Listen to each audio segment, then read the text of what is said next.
In 1953, a foreign government convinced a group of taxi drivers, thugs, and circus performers to riot in the streets of a capital city, and by the time the smoke cleared, a democracy was dead. The country was Iran. The government behind it was the United States. And for 60 years, Washington denied it ever happened. Here's the operation they tried to bury. Stick with me for the next hour, because this isn't just a story about one coup in one country in 1953. This is the story of how a single decision made in a boardroom in London by men who never set foot in Iran set off a chain reaction that gave us the Iranian Revolution of 1979, the hostage crisis, 4 decades of sanctions, and a hostility between Iran and the West that is still shaping headlines today. You're going to meet a prime minister who was voted Times Man of the Year and then died under house arrest.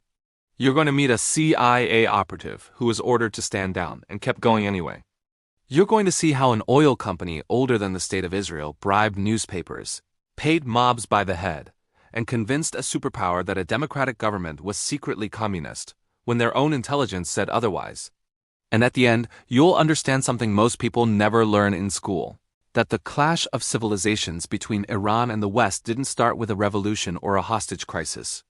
It started with a barrel of oil, 70 years before that, and a deal so lopsided it would be laughed out of any courtroom on earth today. Let's start there.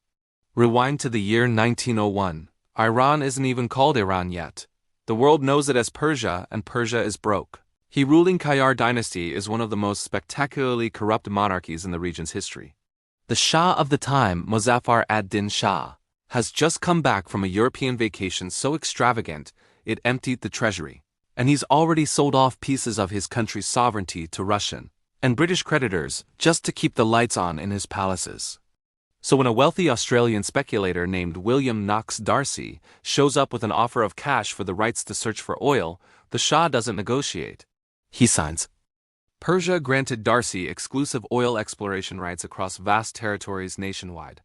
Concession covered nearly 3/4 of Persia's total land for 60 years. Darcy received exclusive drilling, exploration, extraction, and profit rights throughout Persia. Persia accepted limited payment despite surrendering enormous underground natural resource wealth. Initial compensation included upfront cash and small future profit percentages only. Persia received virtually no meaningful oversight over foreign oil operations afterward. Audit rights existed technically but offered little practical protection against exploitation. Agreement transferred extraordinary national wealth through rapidly negotiated unfavorable contractual terms. Monarch prioritized European travel over Persia's long-term economic national interests entirely. Negotiations concluded within weeks despite enormous consequences for Persia's future stability. 3/4 of underground wealth effectively shifted toward foreign commercial control permanently. 7 years passed before significant oil discoveries transformed the concession's fortunes. Darcy's prospectors searched relentlessly across harsh Persian deserts without immediate success. Exploration consumed enormous financial resources while yielding repeated unsuccessful drilling attempts. Dry wells accumulated alongside increasing operational expenses and investor financial pressure. Darcy approached bankruptcy after years without commercially valuable petroleum discoveries anywhere. Financial collapse seemed inevitable before unexpected geological success dramatically changed everything. On May 26, 1908, drilling finally reached valuable petroleum reserves successfully. Discovery occurred near Masad Soliman after persistent exploration despite previous failures. Oil erupted forcefully from approximately 360 meters beneath Earth's surface dramatically. Initial strike produced massive quantities instead of insignificant commercially worthless trickles. Petroleum gushed 50 feet upward, confirming extraordinary underground reservoir pressure immediately. Discovery marked Middle East's first major commercially significant oil production success. Historic breakthrough transformed Persia into strategically important global energy territory permanently. Timing proved equally significant, beyond remarkable geological and commercial achievement alone. Powerful technological changes simultaneously reshaped global naval warfare and strategic planning. Britain's Royal Navy prepared revolutionary transition from traditional coal toward petroleum. First Lord Admiralty Winston Churchill recognized urgent strategic energy requirements immediately. Coal-powered warships suffered multiple operational disadvantages during modern naval competition worldwide. Coal required difficult transportation, storage, and time-consuming loading procedures aboard vessels. Burning coal produced visible smoke revealing ship locations during military operations. Britain possessed abundant domestic coal reserves from productive Welsh mining industries. Oil offered cleaner combustion with superior operational efficiency during naval deployments. Petroleum-powered ships achieved faster speeds than traditional coal-powered military vessels consistently. Higher speed created decisive battlefield advantages against slower enemy naval forces. Britain lacked sufficient domestic petroleum resources, supporting ambitious naval modernization plans. Switching fuel sources increased dependence upon foreign-controlled international oil production systems. Foreign energy reliance introduced serious national security concerns for British policymakers. Anglo-Persian Oil Company became Britain's most practical petroleum supply source available. Company evolved directly from Darcy's original Persian oil exploration concession agreement. Churchill pursued unprecedented government involvement within supposedly private commercial oil enterprises. Parliament approved purchasing majority ownership before First World War erupted globally. British government acquired 51% company ownership through official parliamentary legislation. Private commercial interests transformed into direct British national strategic policy overnight. Royal Navy supported protecting Britain's newly acquired petroleum investment abroad forcefully. Foreign Office integrated Persian oil security into broader imperial diplomatic priorities. British intelligence eventually protected expanding governmental petroleum interests throughout Middle Eastern territories. Persia's oil became essential foundations supporting Britain's imperial military strength globally. Britain refused relinquishing strategic petroleum resources without determined political resistance afterward. Secret arrangements strengthened governmental influence beyond majority corporate ownership alone significantly. Admiralty secured discounted long-term fuel contracts through confidential side agreements secretly. Fixed petroleum prices benefited British government financially during future naval expansion. Lower production costs encouraged minimizing royalty payments owed toward Persian authorities. Government interests aligned closely with corporate profit-maximizing operational strategies throughout decades. Persia continued receiving reduced financial returns despite increasing petroleum production success. Arrangement resembled Fox protecting chickens while purchasing them below actual market value. Oil dependency fundamentally shaped future political conflicts across Persia and Britain. Resource competition, not ideology, planted seeds for future regional instability first. Bankrupt leadership sacrificed national prosperity through short-sighted political decision-making historically. European vacation funding outweighed protecting Persia's long-term economic sovereignty, unfortunately.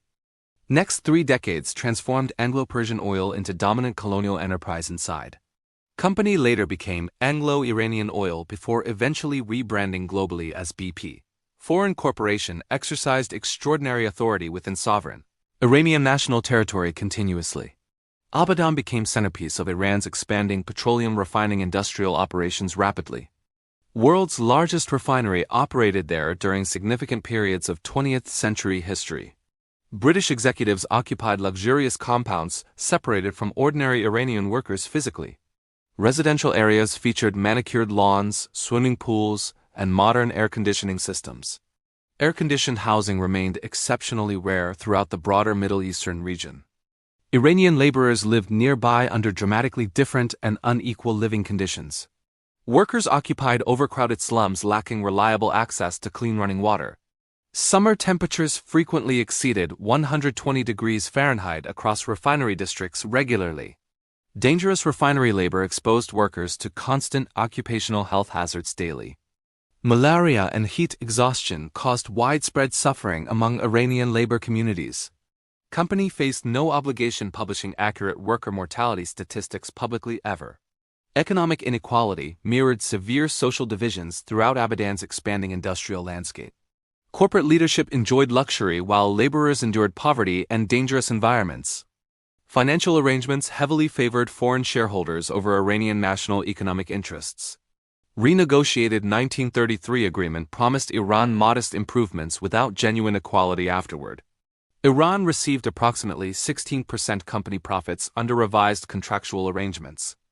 Profit calculations depended entirely upon accounting systems controlled by foreign management. Iranian authorities lacked independent verification regarding reported corporate financial earnings completely. Company maintained exclusive authority determining revenues and distributable profit calculations internally. Accounting opacity prevented Iran from accurately assessing rightful petroleum income consistently. Nearby Saudi Arabia negotiated dramatically fairer petroleum revenue-sharing agreements during 1950. American oil companies accepted equal 50-50 profit sharing with Saudi government willingly. Anglo-Iranian oil repeatedly rejected identical proposals presented by Iranian negotiators firmly. Iran sought equal treatment yet encountered persistent foreign corporate resistance continually. Money represented only one dimension of broader Iranian political dissatisfaction nationally. Both world wars demonstrated Iranian neutrality offered limited practical international protection. Foreign powers prioritized strategic oil interests above Iranian sovereign independence consistently. Britain and Soviet Union invaded neutral Iran during 1941 together militarily. Invasion occurred despite Iran avoiding direct participation within global military conflict. Allies feared Reza Shah's commercial relationships with Nazi Germany significantly increasing. Strategic supply routes supporting Soviet war efforts required secure Iranian transportation access. Occupying forces rapidly established military control across important Iranian national territories. Reza Shah faced forced exile under overwhelming foreign military political pressure. His young son replaced him upon Iran's national royal throne immediately. Mohammad Reza Pahlavi assumed kingship at merely 21 years old unexpectedly. Young monarch possessed limited governing experience before assuming immense national responsibilities. Foreign occupation profoundly shaped his understanding of political survival and authority. Shah recognized dependence upon governments responsible for installing his leadership immediately. Foreign approval became psychologically central throughout his future political decision-making process. Personal security increasingly depended upon maintaining supportive international governmental relationships continuously. Occupation fundamentally influenced Iran's future monarchy and domestic political development permanently. Daily experiences within oil communities intensified widespread public resentment against foreigners. Oil workers organized significant labor strikes during 1946 demanding improved conditions. Demonstrators requested higher wages, safer workplaces, and better housing infrastructure collectively. Company treated strikes primarily as dangerous security threats requiring suppression immediately. Worker grievances received minimal serious consideration from corporate management throughout disputes. British military forces occasionally supported maintaining order around striking refinery workers. Drinking water infrastructure remained inadequate across neighborhoods inhabited by Iranian laborers exclusively. British residential compounds retained superior amenities despite nearby worker deprivation continuously. Swimming pools contrasted sharply against neighborhoods lacking essential public utilities entirely.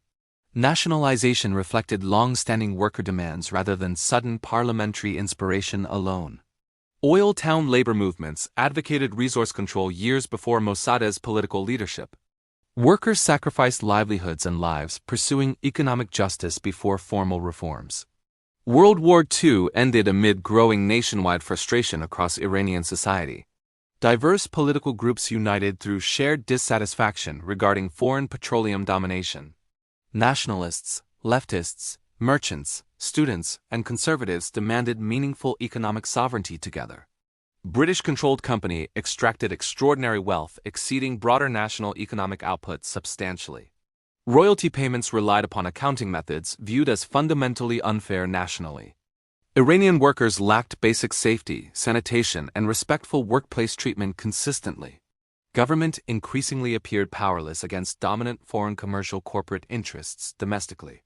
Nationalization became powerful political slogan spreading throughout Tehran's public institutions rapidly. Tea houses echoed growing public demands reclaiming national control over resources. Universities debated sovereignty, economic justice, and foreign corporate influence extensively together.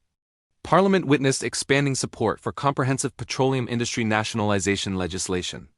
Nationalization symbolized dignity, independence, and economic self-determination for many Iranians. Mohammad Mossadegh emerged during growing national demands for Iranian resource sovereignty. Western media portrayed Mossadegh as emotional, unstable, and politically unreliable deliberately. Images frequently showed elderly Mossadegh wearing pajamas during official diplomatic meetings. Newspapers emphasized fainting episodes instead of political achievements and leadership consistently. Caricatures shaped international perceptions through carefully amplified negative public portrayals repeatedly. Misleading representation obscured Mossadegh's genuine political principles and democratic commitments entirely. Born around 1882 into respected aristocratic Qajar-era Iranian family heritage. Family background provided early exposure to governance and constitutional political traditions. Mossadegh studied law extensively before pursuing advanced education within Switzerland successfully. University of Lausanne awarded him prestigious European doctorate in legal studies. Achievement placed Mossadegh among Iran's earliest European-trained legal scholars historically. Education strengthened commitment toward constitutional governance and national legal sovereignty principles. Political career spanned decades across government service, opposition, and imprisonment repeatedly. Reform efforts consistently challenged domestic authoritarianism and foreign political interference simultaneously. Mossadegh opposed excessive royal authority under Reza Shah's governing administration firmly. Foreign concessions repeatedly attracted Mossadegh's determined legal and political resistance throughout. Constitutional nationalism defined Mossadegh's ideological foundation rather than radical revolutionary beliefs. Democratic institutions remained central throughout Mossadegh's lifelong political philosophy consistently always. Parliament deserved authority over national resources according to Mossadegh's constitutional vision.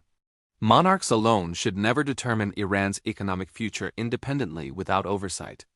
Foreign corporate boardrooms possessed no legitimate authority over Iranian national assets. Mossadegh rejected communism despite persistent accusations from international political opponents repeatedly. Religious extremism likewise remained incompatible with Mossadegh's secular political worldview entirely. Liberal democratic principles guided most significant decisions throughout Mossadegh's political career consistently. Western journalists emphasized illness while minimizing remarkable personal political resilience intentionally. Chronic gastrointestinal condition genuinely affected Mossadegh throughout later years physically often. Stress occasionally caused temporary fainting during demanding political negotiations and responsibilities. Diplomatic visitors frequently met Mossadegh while he rested comfortably inside bed. Photographers repeatedly captured unusual images reinforcing misleading public stereotypes internationally afterward. Frailty became exaggerated while courage remained largely ignored across Western reporting. Earlier protests demonstrated Mossadegh's unwavering determination against governmental corruption publicly already. Hunger strike highlighted commitment toward constitutional reform despite significant personal sacrifice. Political imprisonment never discouraged continued resistance against authoritarian governmental practices afterward. Two different monarchs jailed Mossadegh because of principled political opposition repeatedly. Advanced age never weakened Mossadegh's willingness confronting powerful international interests directly. Britain faced determined legal resistance from experienced constitutional lawyer Mossadegh successfully. Courtroom victories increasingly embarrassed powerful foreign governments opposing Iranian nationalization efforts. Personal health struggles never prevented effective national political leadership consistently afterward. Courage and physical weakness existed together throughout Mossadegh's remarkable public life. Media preferred sensational weakness instead of documenting impressive democratic leadership achievements. 1951 elevated Mossadegh into national leadership through widespread public support nationwide. National Front Coalition united diverse groups behind petroleum nationalization demands successfully. Coalition focused upon one clear objective involving Iranian oil industry ownership. Parliament unanimously approved nationalizing Anglo-Iranian oil during historic legislative session unanimously. Public pressure greatly influenced political leaders supporting dramatic national economic reforms together. Shah struggled finding alternative leader capable managing escalating national political tensions. Mohammad Reza Pahlavi appointed Mossadegh prime minister following parliamentary momentum decisively. Appointment reflected overwhelming public expectations rather than personal royal enthusiasm entirely. May 1, 1951 formalized historic petroleum nationalization into binding national law. Iranian oil legally returned under sovereign national ownership after decades abroad. Century-long foreign dominance faced unprecedented legal challenge through democratic parliamentary action. London reacted immediately with intense political and economic hostility toward Iran. Anglo-Iranian oil rejected nationalization as illegitimate confiscation instead of lawful sovereignty. Company withdrew British personnel from Abadan refinery operations rapidly afterward completely. Iranian financial assets inside British banking institutions became frozen immediately thereafter. International petroleum industry coordinated comprehensive boycott against Iranian exported crude globally. Tanker operators refused transporting Iranian oil because of coordinated commercial pressure. Britain exploited extensive industrial relationships, preventing international petroleum trade effectively worldwide. Iran retained oil reserves, yet lacked independent global distribution infrastructure entirely. Refinery remained operational, but international marketing capabilities stayed foreign-controlled exclusively beforehand. Technical expertise remained concentrated within foreign corporate management structures deliberately always. Decades of dependence prevented immediate independent petroleum industry self-sufficiency nationally afterward. Nationalizing resources proved easier than successfully exporting petroleum across international markets. Britain intended ensuring independent Iranian petroleum commerce remained practically impossible indefinitely. Iran committed no internationally illegal acts through lawful nationalization legislation whatsoever. Sovereign parliament exercised recognized authority inside independent national borders constitutionally and legally. Similar nationalizations occurred globally without provoking foreign-engineered governmental overthrow elsewhere previously. Future justifications would emphasize communism instead of genuine economic motivations strategically. Subsequent events revealed significant differences between official explanations and historical realities. Britain launched coordinated economic pressure instead of declaring conventional military war. Strategy targeted Iran's economy until government collapsed under unbearable financial strain. No armies crossed borders despite devastating consequences for Iranian national stability.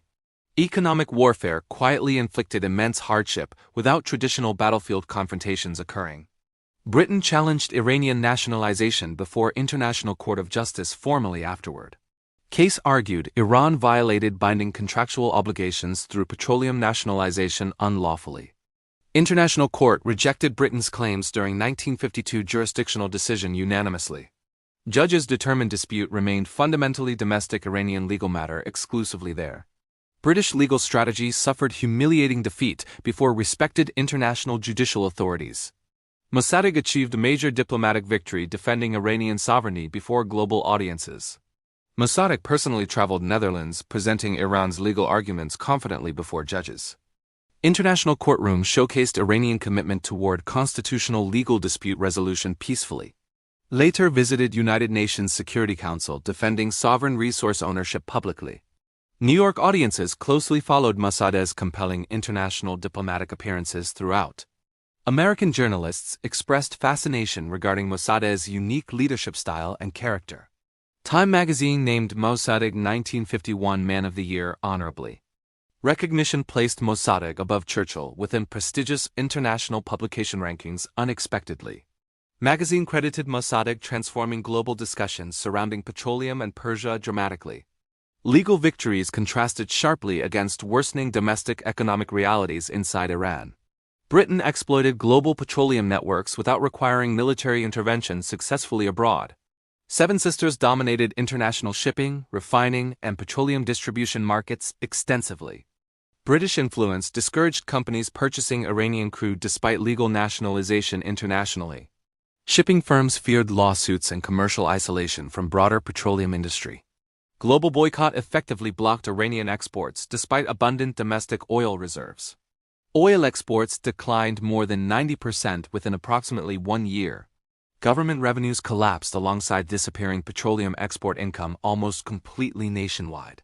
Abadan refinery operated far below previous production capacity after boycott implementation.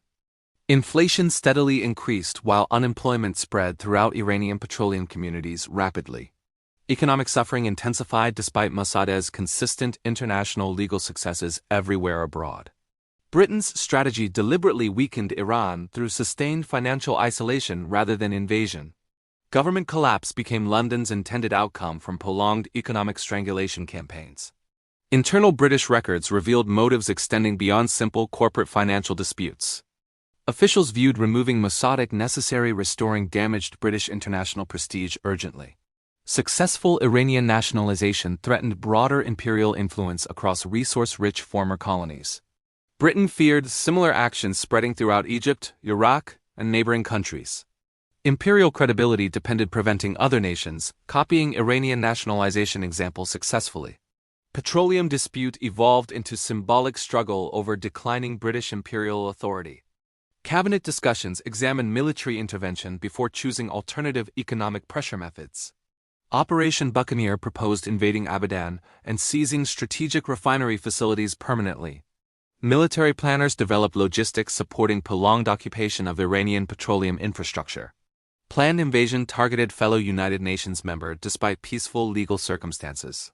Britain considered force protecting commercial interests despite international diplomatic consequences seriously. Truman administration opposed direct military invasion of sovereign Iranian territory firmly. American resistance significantly influenced Britain's decision, abandoning planned armed intervention ultimately. Strategic concerns outweighed enthusiasm for large-scale military occupation among policymakers eventually. Britain reluctantly accepted economic warfare after invasion became politically impractical internationally. Two devastating world wars weakened Britain's independent global military capabilities substantially.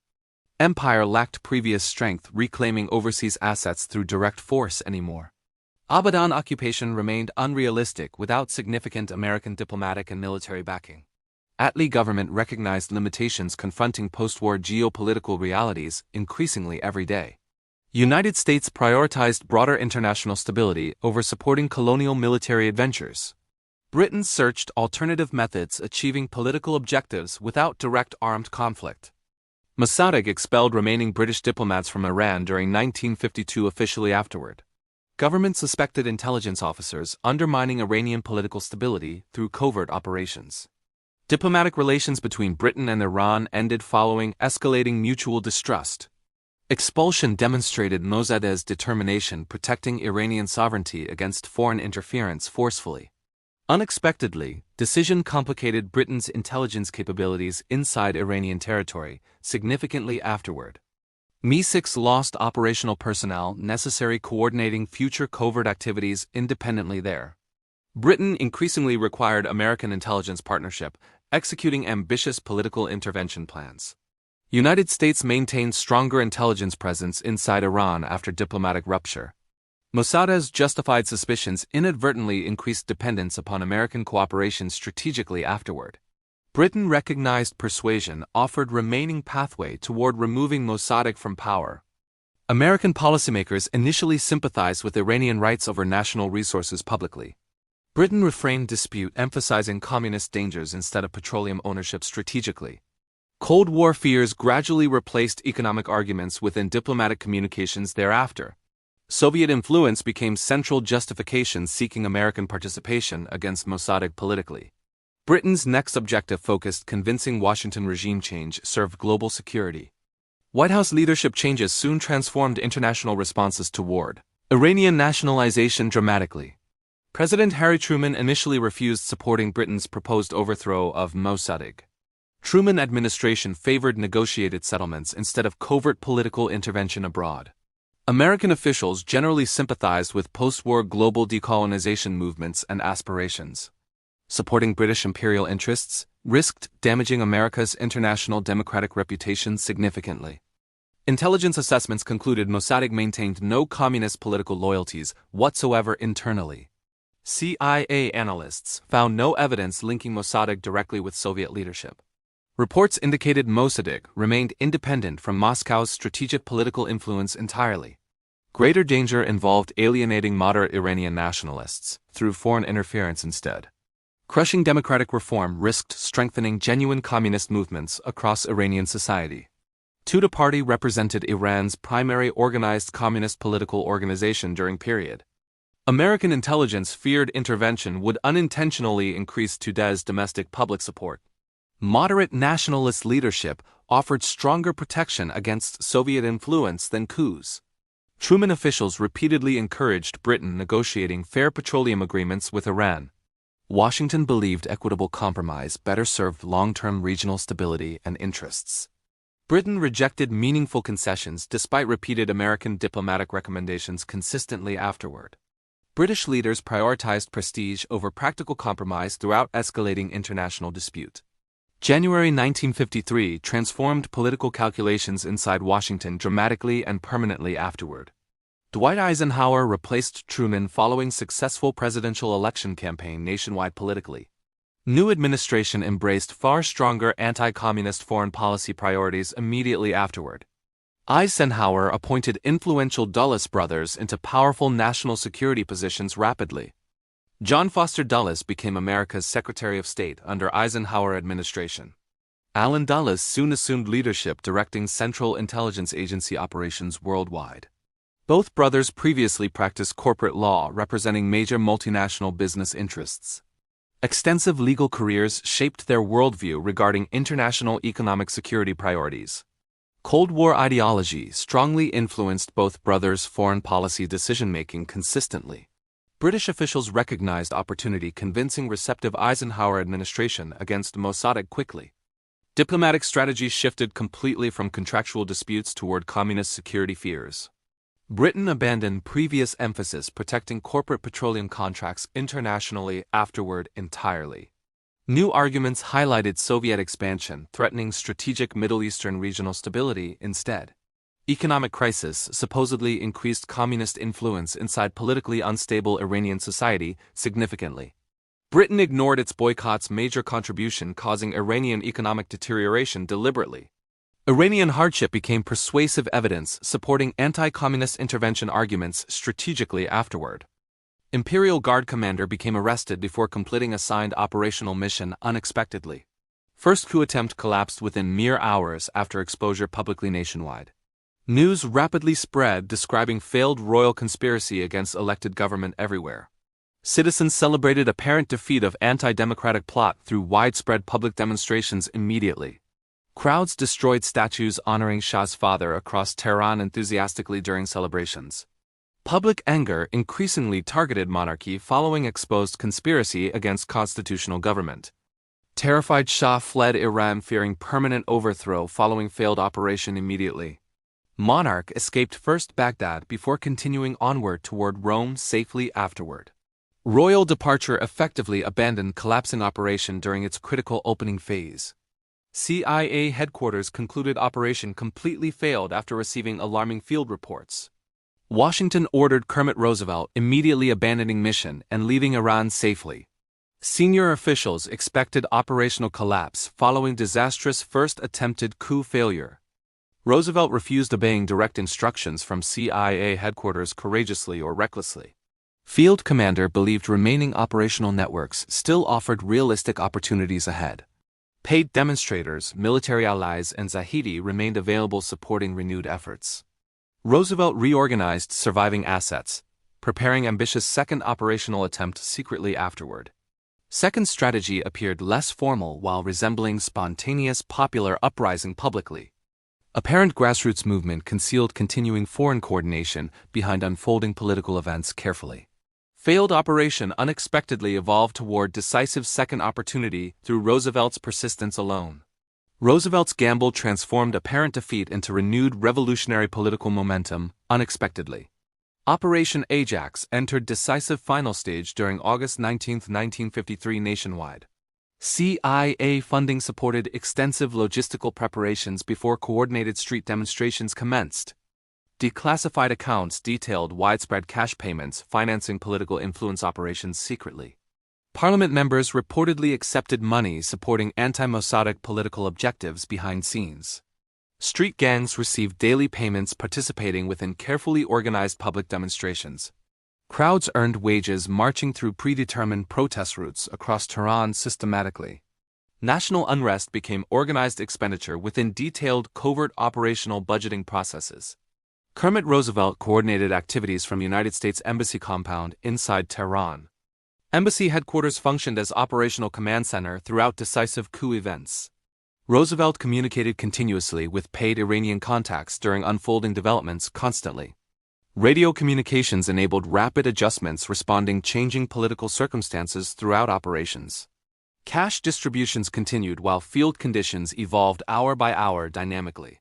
Foreign coordination directly influenced collapse of Iranian constitutional government during operations.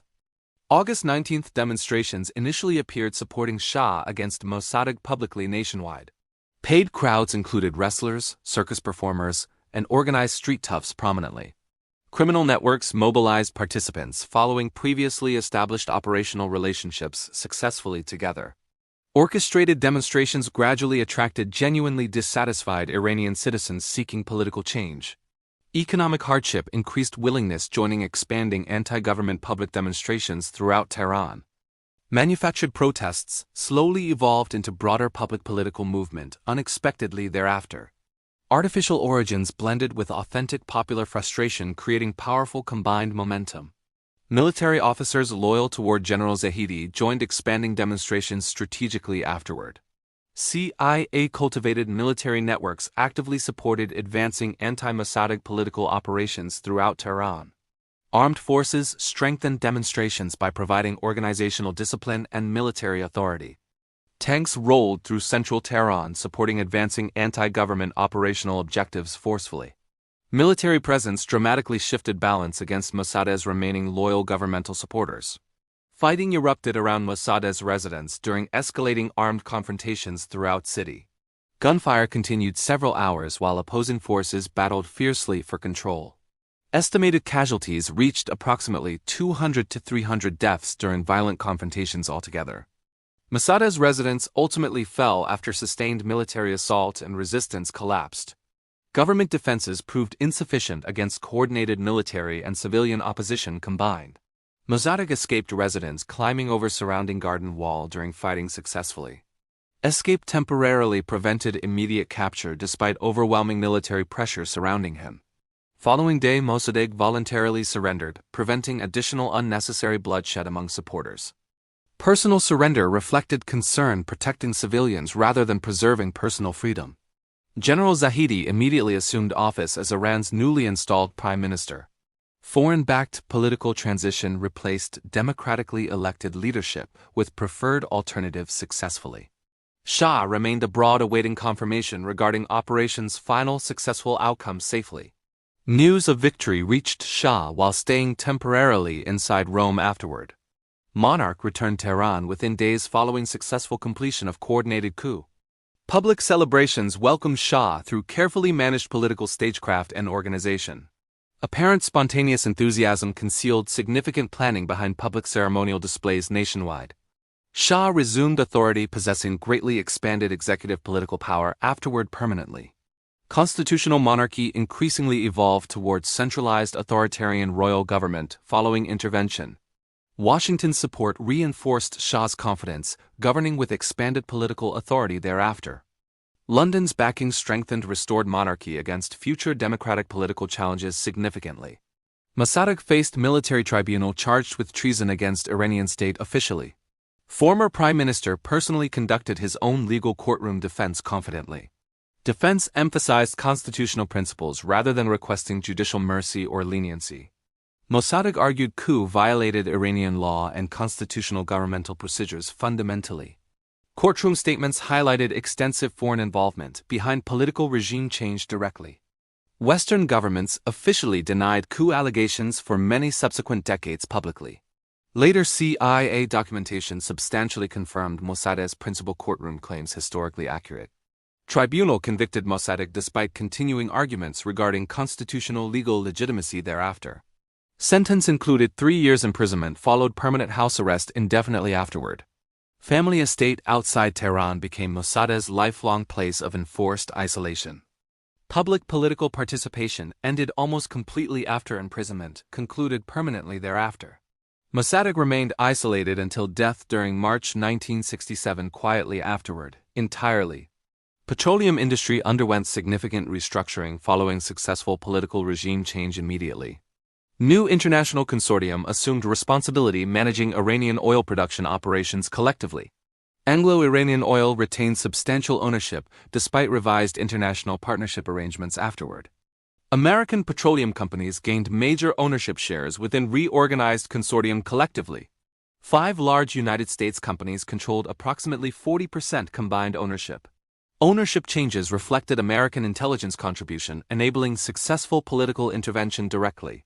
Iran finally secured equal 50-50 petroleum profit-sharing financial arrangement afterward officially. Revenue distribution improved compared with previous exploitative contractual agreements substantially afterward. Foreign consortium nevertheless retained operational control over Iranian petroleum industry continuously.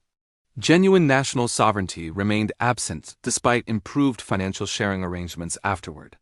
Mossadegh's nationalization survived only 26 months before foreign intervention reversed achievements. Brief periods symbolized Iran's closest approach toward complete petroleum independence historically. Coup fundamentally reshaped Iranian politics and foreign relations for generations afterward permanently. Coup restored Shah's authority while permanently transforming Iran's political trajectory afterward. Brief recap clarifies interconnected events before examining subsequent authoritarian royal governance.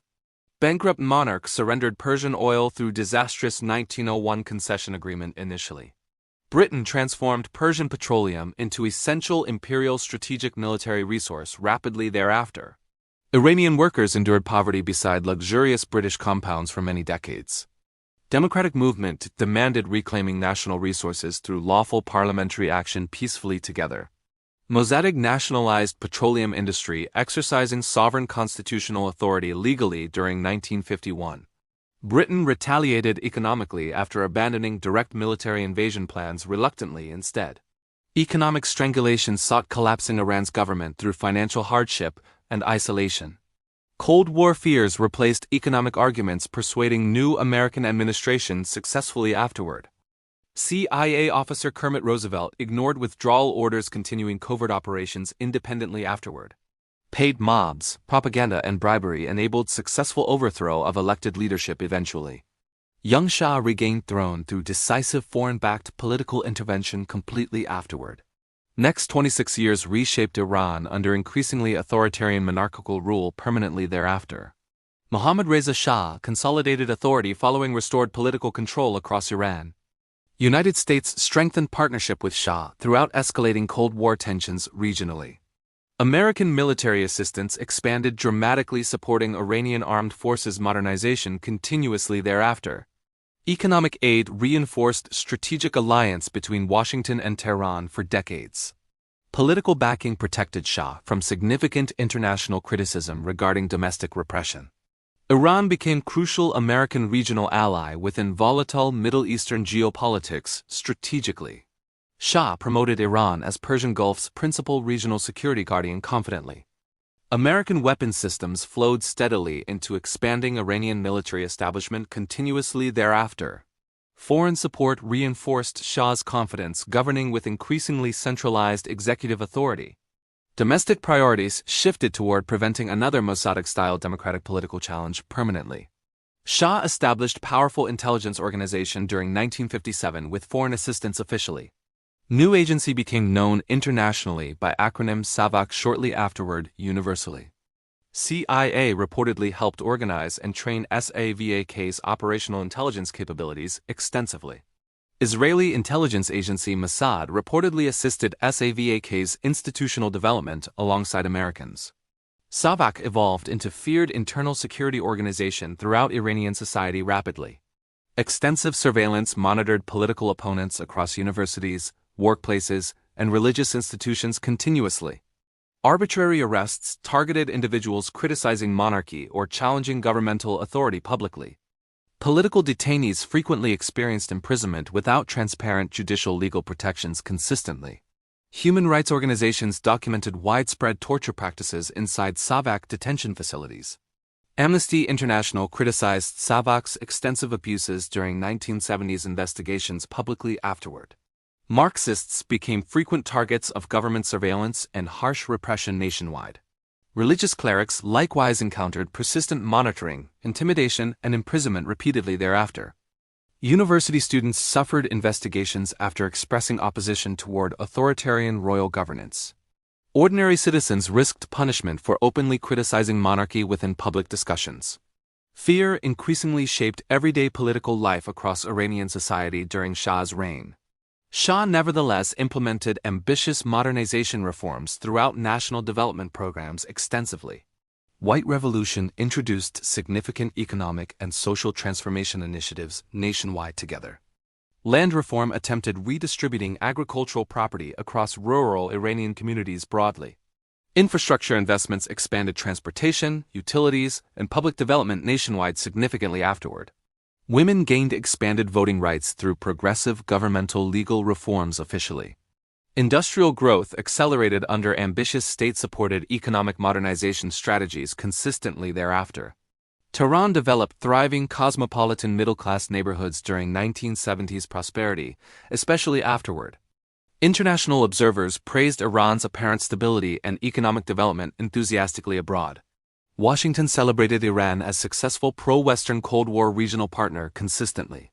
Beneath prosperity, deeper social tensions continued expanding throughout Iranian society quietly. Oil wealth concentrated heavily among Shah's inner political and economic circle.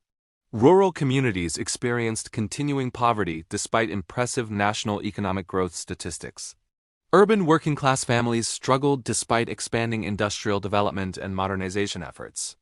Economic inequality fueled resentment toward privileged elites surrounding royal establishment increasingly.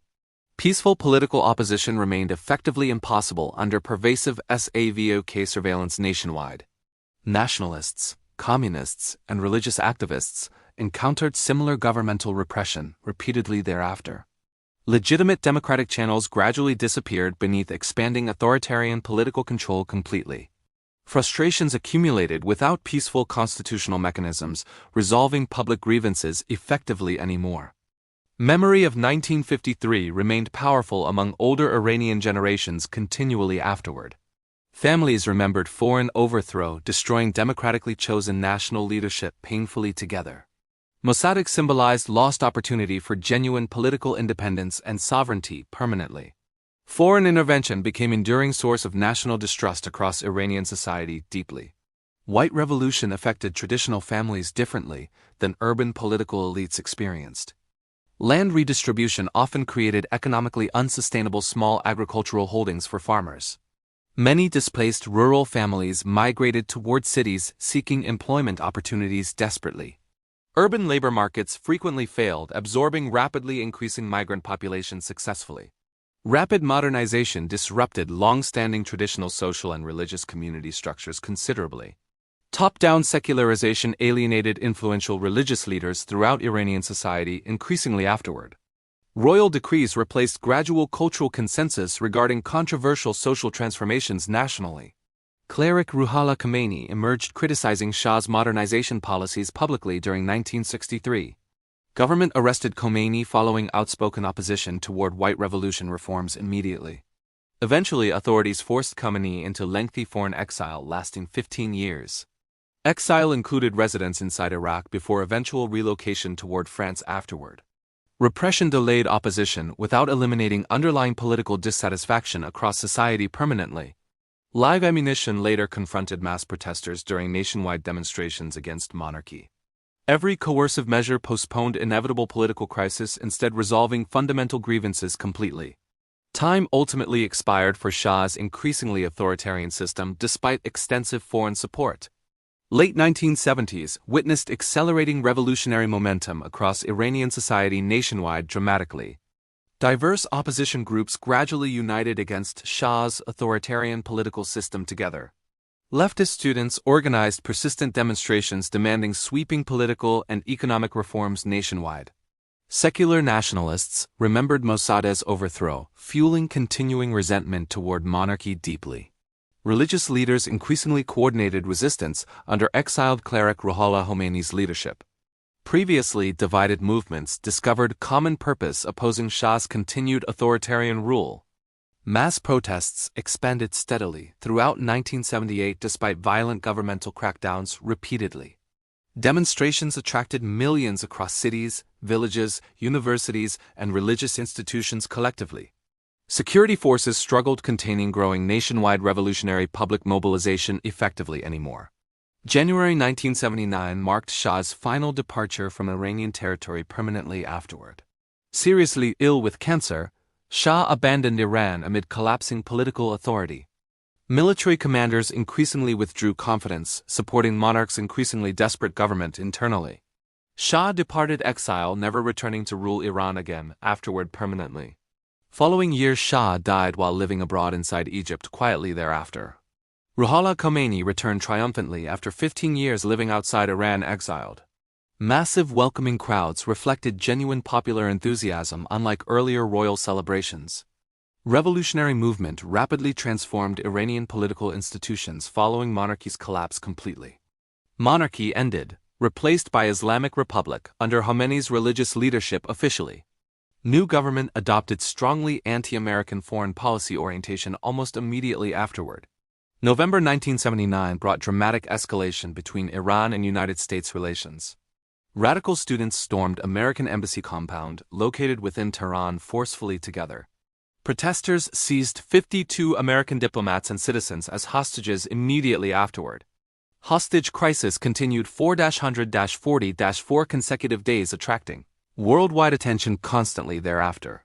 American television extensively covered unfolding diplomatic crisis throughout prolonged hostage standoff daily. Crisis severely damaged President Jimmy Carter's domestic political standing before elections. Historians consistently connect 1979 revolution with unresolved 1953 coup legacy profoundly. Operation Ajax alone never directly caused Islamic revolution decades afterward entirely. Multiple historical factors collectively shaped Iran's revolutionary transformation over 26 years. Shah's authoritarian choices significantly contributed toward growing revolutionary public dissatisfaction nationwide. Nevertheless, coup permanently altered Iranian political culture and historical memory fundamentally. Peaceful democratic reform appeared unreliable after Mossadegh's foreign-backed overthrow permanently afterward.